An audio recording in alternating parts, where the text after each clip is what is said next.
New York. Star Trek Discovery is 3 episodes into its run, and it's already sparked one of the least sci-fi discussions of the year. Is Discovery a good show? Is a good Star Trek? What's up with the Klingons? And, most importantly, where does it go from here? The cast and crew of Discovery gathered at the theater at Madison Square Garden during New York Comic Con 2017 to discuss their contributions to the show so far, and give tantalizing hints about its future. Credit Marshall Honor of M's Guide. The sheer amount of Trek talent on stage was staggering. Cast members included Sinequa Martin Green, Michael Burnham, Jason Isaacs, Gabriel Lorca, Doug Jones, Saru, Anthony Rapp, Paul Stamets, Wilson Cruz, Hugh Culber, Mary Kifo El Rel, Mary Wiseman, Sylvia Tilly, and Shazad Latif. Ash Tyler. 5 producers joined the lineup, to Alex Kurtzman, Heather Caden, Gretchen J. Burge, Aaron Harberts, and Akiva Goldman. Star Trek guest star and real-life astronaut, Dr. Mae Jemison, moderated the proceedings. More Star Trek Discovery review. Strange New World. Star Trek has always put science front and center. Dr. Jemison described it as another character in the show. Rapp pointed out that the show's focus on astromycology, using fungal spores as a means to spur space travel, is not as far-fetched as it may sound. A TED Talk on the subject declared in its first sentence that mushrooms can save the world. Star Trek has always been in both camps of being the fantastical and the imaginative, but also based in real science, Rapp said. This may be possible someday. Apart from the science, fans have always flocked to Star Trek for its colorful cast of characters who grow and change over time. To make Burnham, a mutineer and disgraced officer, the main character was an unconventional move. There had never been a mutineer protagonist, Kurtzman said. We set the audience up to think they were walking into a very specific kind of show, only to have the rug pulled out from under them.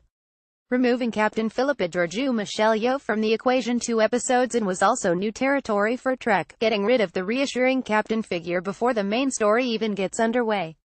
To feel that Burnham has not only killed her captain, but her surrogate mother, her best friend, it gives her a long way to go, said Kurtzman. It gives her a redemption story. Martin Green herself had a lot to say about Burnham's arc as well, particularly how her performance tried to incorporate both the character's impetuous human side and coldly rational Vulcan side. The inner turmoil. I find it quite visceral, she said. My emotions inform my logic rather than impede them, far as he is concerned, Isaacs explained. They're all happy-clappy hippies who need to be locked in the shed. Then I find out about this extraordinary woman who understands what needs to be done in wartime. And therein begins this amazing ethical minefield. That isn't to say that Isaac sympathizes with Lorca completely, however. He said that the very best episodes of Star Trek are the ones where the morality of the episode isn't clear. After the credits roll, he continued, it's up to friends and families to talk out amongst themselves what they would have done, and what the right thing to do would have been, if there even was one. Jones was also eager to discuss his role, as Saru represents the first time that Trek fans have ever encountered Kelpians, an alien race that evolved from prey animals, rather than predators as most other bipedal denizens of the galaxy. Saru is part of a whole new alien species. That's pretty heavy lifting, and I'm skinny, Jones said. We are the hunted, we are the herded, we are the stock. It's rather extraordinary that Saru has been able to break out of that definition. And I'm the first one of my kind to go through Starfleet Academy and end up on a starship as a high-ranking officer. Discovery is not the first Trek series with a female lead, but it is the first time that both the captain and her first officer have both been women. In the first 2 episodes, anyway. The cast and crew are proud not only that women take center stage on camera, but also that they represent an equal part of the team behind the scenes.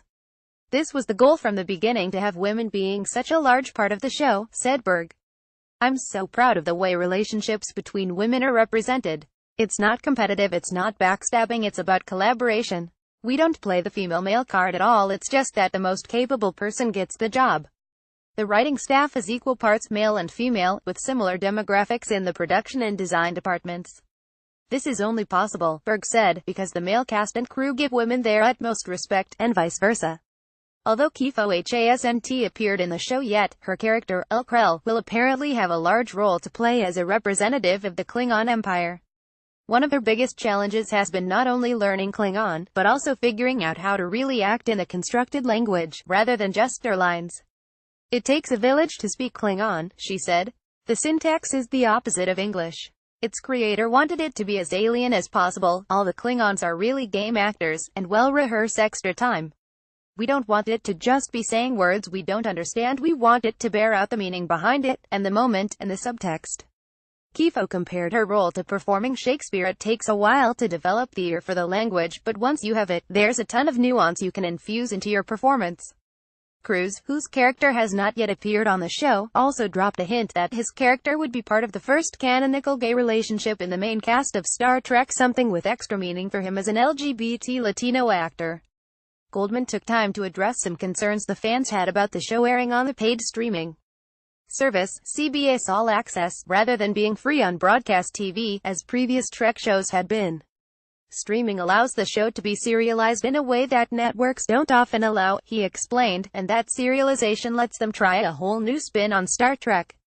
We are a wholly serialized narrative, he said. We get to tell character stories over plot. If Jim Kirk had to deal with Edith Keeler's death in City on the Edge of Forever, it would have taken a series.